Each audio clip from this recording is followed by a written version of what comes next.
One morning in February of 1987, a 45-year-old woman named Janet Overton felt really sick, kinda out of nowhere. She'd been all stuffed up, she had bouts of nausea off and on, she wasn't sleeping very well. A few weeks later, Janet suddenly woke up in the middle of the night feeling so nauseous that she leapt out of her bed and ran to the bathroom and vomited. And then afterwards, she just sat on the ground sweating and shaking. So over the last few weeks, Janet's cold had not really gone away.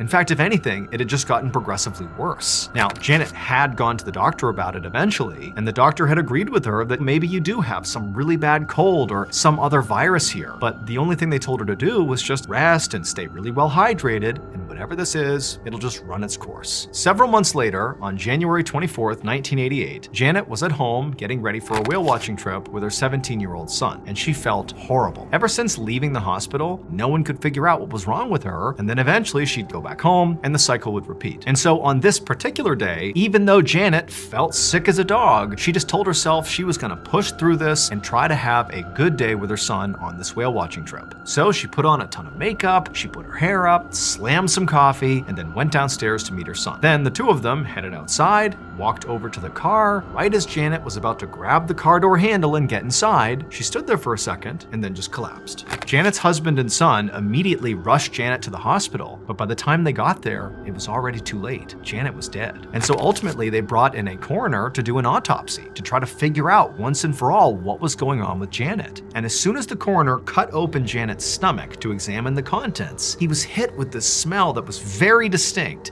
that instantly told him exactly what had killed Janet. As soon as he smelled it, he stopped what he was doing and contacted the police. And the police immediately sent detectives to Janet's house, and they began gathering up all these items inside the house to be tested. And the results of these tests confirmed the coroner's theory. When she was caking on all that makeup every day and chugging all this coffee to combat the tiredness, that was all just an effort to pretend this wasn't really happening. But what she didn't realize is that the makeup and the coffee were actually killing her.